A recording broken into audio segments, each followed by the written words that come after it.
I'm Catherine Mangiardi, CEO and founder of Women's Health and Wealth. Each episode will interview fierce females of today, from visionary thinkers, healers, creatives, entrepreneurs, CEOs, and badass moms that are changing the status quo by living up to their full potential, all in hopes to inspire you. Along the way, we'll have many laughs about being a wife, a mother, with candid conversations and hilarious co-hosts. As women, we are all more alike than we are different, and that is a fact. Welcome to Fierce Females Podcast. My name is Catherine Mangiardi, and I'm here with Dr. Donna Marino, a licensed psychologist. Dr. Donna is an author of 3 books, and she's really all about women and living out their purpose and having a real purpose-driven life. So, Dr. Donna, thank you so much for coming and joining us for this podcast. Thank you for having me. And I know we're doing an event together, Yes. April 27th, so really looking forward to that. That's April 27th. We're doing Women's Wealth and Health event. For anybody in the local Chicagoland area is welcome to attend to that. But we're here to talk to you today about how you became psychologist and what led you to that career. Sure. Thank you.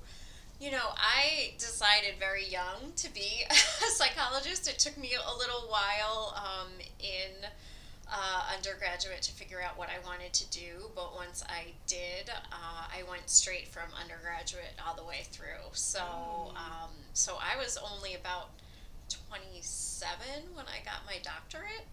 Wow, that's young. Yeah. Wait, so how many years of school did you pack into? 10 years of school post high school. Yeah. Right. It's a total of 10. Yeah. So from 93 to 2003, I was in graduate school. Wow. Undergrad and graduate. Yeah. And I knew at that time, I actually started my career working with children and working with children in foster care and working with childhood trauma. Which was heavy, and so when I had my first daughter, I kind of decided that I didn't want to do just that. I was concerned about how that would impact her growing up. Mm-hmm. And so I kind of moved to childhood anxiety, and then from there I really moved into working with adults. Basically, after I had my second daughter, I, like a lot of women, was like, oh my gosh, what did I just do? We could all relate to that. This is really hard. And really, I had to go through like this process of finding myself again, because here I was a licensed clinical psychologist, and I was working in private practice, and I had these 2 just beautiful, healthy, amazing girls, but I really wasn't happy. And I hear that so much. It's unbelievable. And I just was kind of lost. And really what saved me, because I'm a psychologist, I went to therapy, right? And you would think that you wouldn't be like that because you're a psychologist. Like, you would have all of this, all these tools in your toolbox that most women like me, like if that didn't study that, wouldn't have that. So it's amazing. And it's like we have the tools, but we're human too, right? Right. And that's and life is life. Right. So then I actually started on a journey of doing yoga and meditation. And then I became a certified yoga instructor and started incorporating that into my psychotherapy practice. Wow, what a great idea. So what year was that? That would be back in 2008. Oh, so that's actually when I started doing yoga. Okay. I started doing yoga in 2008 as well, Yeah, and so it's been a journey since then of like creating these layers to my business and just to what I provide people. So I did a course for 10 months in positive psychology, which positive psychology is the opposite of traditional psychology. So traditional psychology studies like what's wrong and studies psychopathology and what to do about things that go wrong.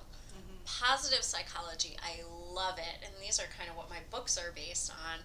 Positive psychology is about what's right. Oh. It studies people who are thriving, who are happy, who are successful, and figures out what are they doing. Oh, that's so great. Yeah.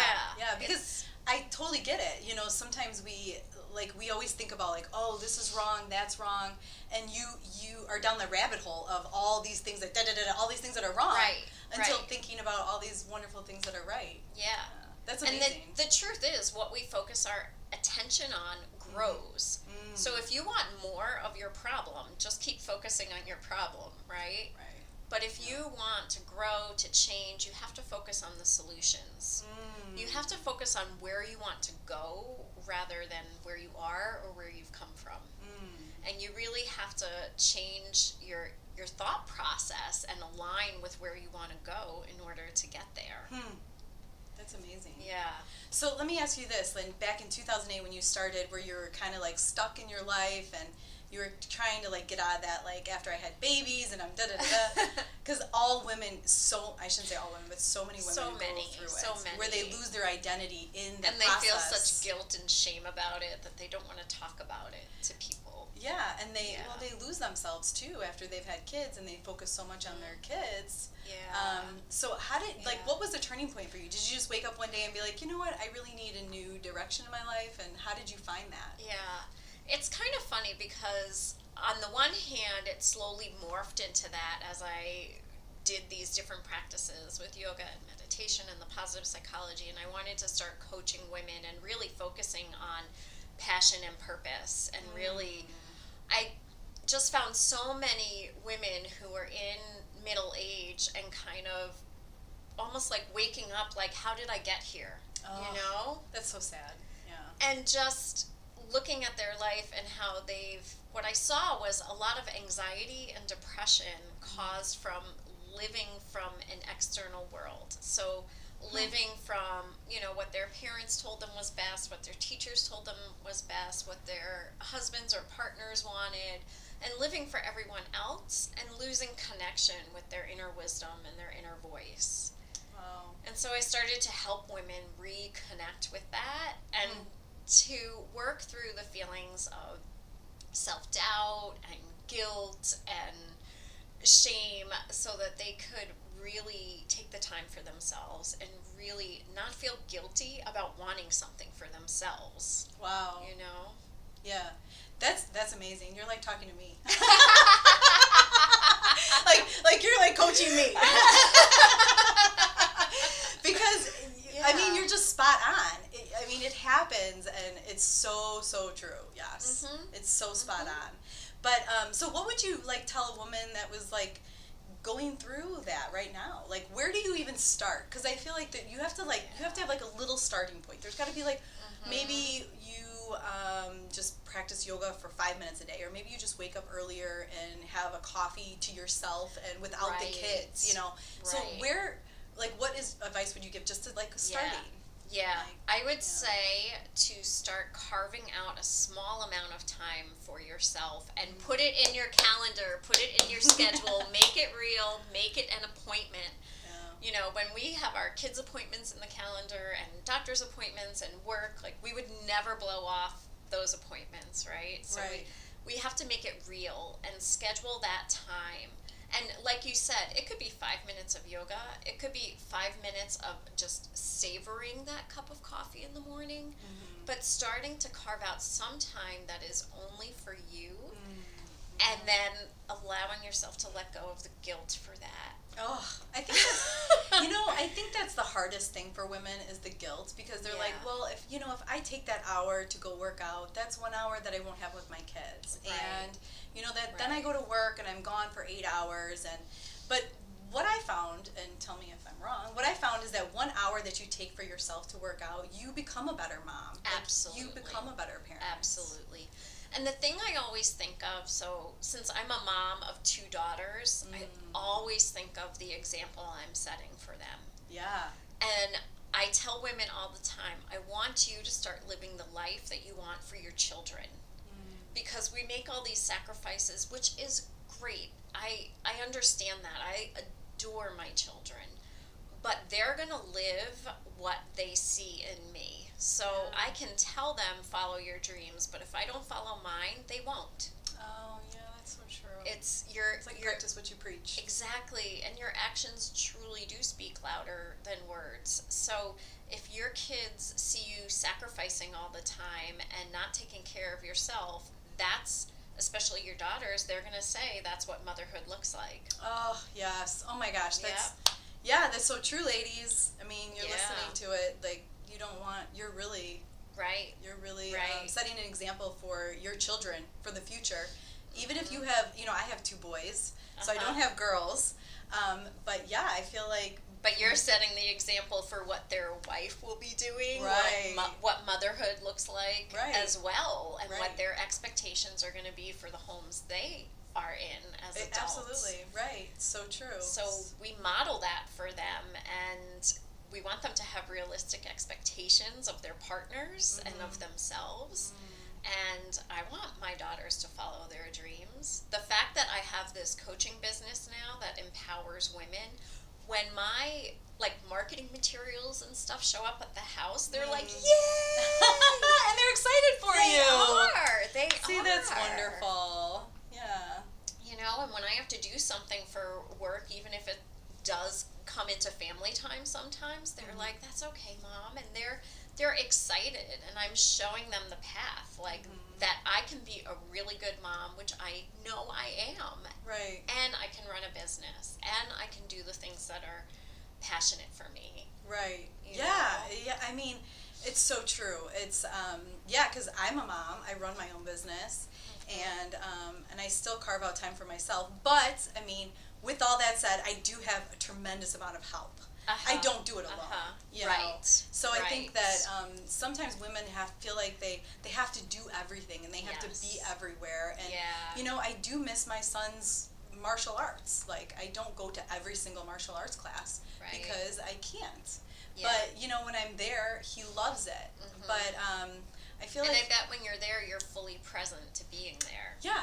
I'm not on my phone. Made that time. Because I made that, I made that time, and I carved out my schedule. Yeah. But I feel like sometimes women feel like they have to do everything and be like this cookie cutter wife and this cookie cutter woman. Right. Because they're comparing themselves to all these other women, which really don't know what goes on in other no, people's you lives. Don't. You really don't.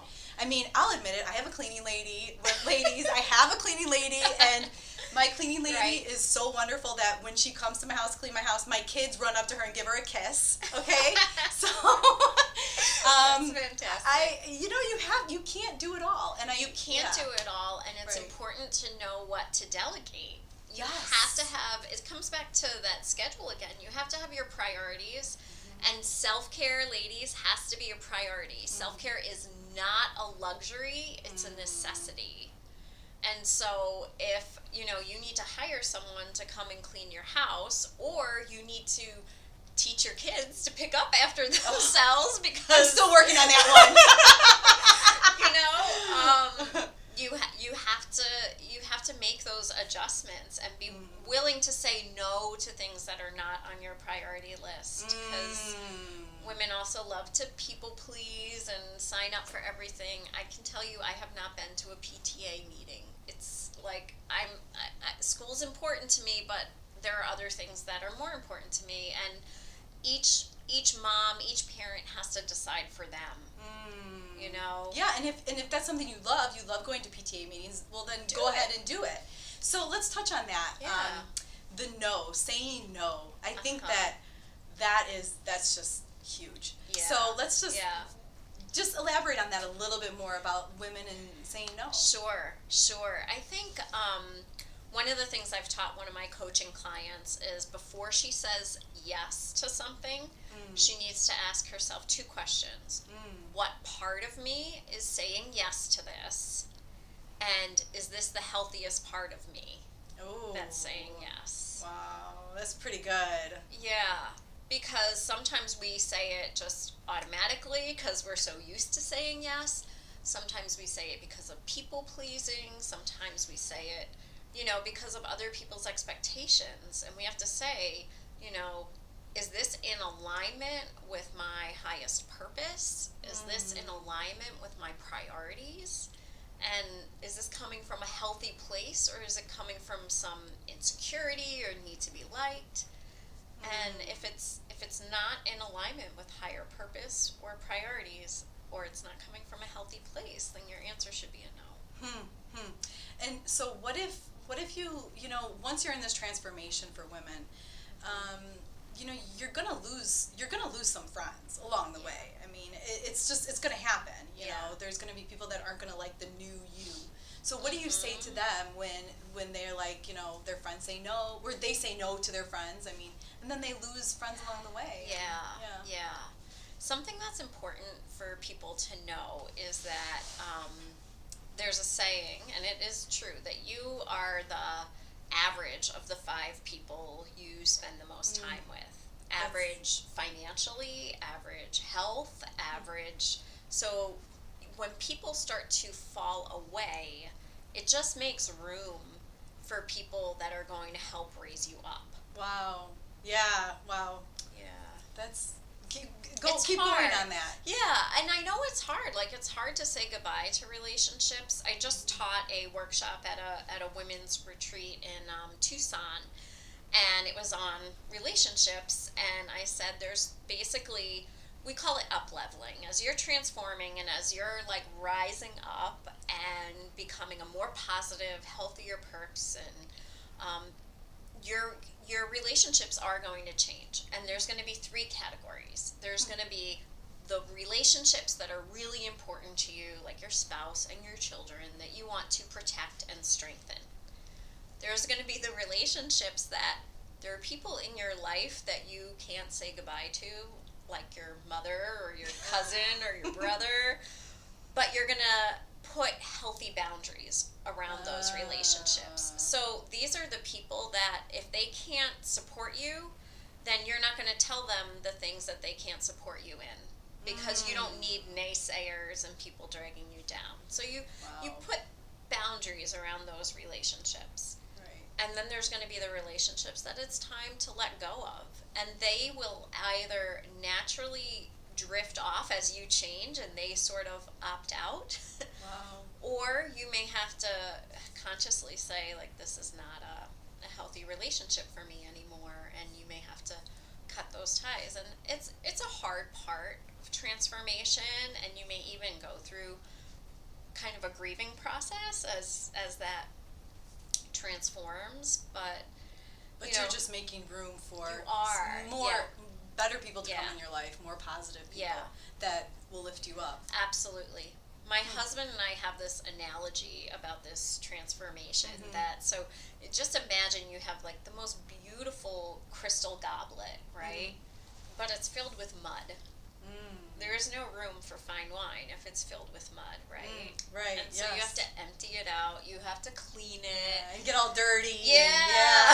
Get your hands dirty. Right. Right. And it may not feel good for a little while because you have this empty, goblet, but life can't fill it with fine wine until you empty out the mud, and you deserve the fine wine. That's such a great analogy. Yeah. So going back to the mother thing, about putting boundaries around your mother. I'm not speaking for my mom, okay? No. Mom, don't be. I'm not speaking about you, all right? But like putting boundaries around people that are naysayers, I think that might be really difficult for people that are in your close family, close knit circle, because you can't necessarily like just get rid of them, right? So what would you say to somebody that, like, maybe a female that's starting a new business or considering a new job or position or going back to school, and she has the naysayers like, oh, you can't do that, or oh, you're not, you shouldn't do that, you're going to leave your kids, and who's going to watch them, they're going to grow up and not have you. So what are some of the things that you would tell a woman that's kind of going through that and they have the naysayers? Yeah, I would say only share your big dreams with your cheerleaders. So your big dreams need big support, and you need your cheerleaders to help you. And that doesn't mean that people can't challenge some of your thinking in order to help you blossom a better idea, but they have to believe in you. And then for those people that are not your cheerleaders, you don't share the big vision, and if they ask questions, you politely answer, but you don't have to go into detail. Like, oh, my business is going well, thanks. How are you? And turn it back on them and show more interest in them. And it is also okay to say, I'd rather not talk about that right now, or it's really important, especially if you are not strong enough yet to deflect and protect yourself from criticism or the naysayers. If that's going to get in your head, you don't need that, because every trailblazer has been there. Any business owner, any person with a new invention, a new idea has been there where people have told them no. And if they listened, we wouldn't have what we have today. So you have to protect your dreams. Yeah, I get it. Yeah, it's so important for that. So let's just touch a little bit on the books that you've written, because I know you've written 3, right? Yes. 3. That's quite a handful. Where do you find time to do this? That's amazing. You're making me... I actually really love to write, and so it's one of my passions is writing and speaking. So. Oh, well, she's going to be speaking at our event April 27th, which we're so excited to have you. Thank you. And I'm so glad you came into my life. So, it's Me so too. random how you came into my life. And this is honestly the first time we're actually meeting face to face. Usually we, talk over the phone, but you came into my life because I was hosting this event, and I needed to find some really fierce females, some badass women that were living a life that they wanted to live, and life on purpose and their dreams. So just tell us a little bit about your books, what they're called. Sure. So I have 2 ebooks, and one of them is, right now, if you sign up for my newsletter on my website, you can get it for free. That's www.inner-guidance.com. And the ebook is How to Live a Happier, More Positive, and Fulfilling Life. And there's 3 steps in there from the positive psychology research. So they're proven steps about living a more positive life and overcoming the obstacles that get in the way. Right. And then my other book is, this is available on Amazon. This is How the World Works. And this is a picture book that I had illustrated. And so cute. I basically translated, a mentor of mine, Dr. Bobby Stevens, wrote a book called Unlimited Futures. And when I was on retreat with her, I wrote this children's book in about 45 minutes. Oh. Okay. Yeah. You didn't make me feel totally stupid. Thanks. It just fell out of my brain, and I remember writing so fast, trying to keep up with the thoughts in my head. It just came out. Just leave the 45 minutes out of that one, all right? You can tell us that you wrote the book. There you go. No, I'm kidding. It's a joke. I'm just joking. Of course I'm happy for you. That's amazing. Yeah.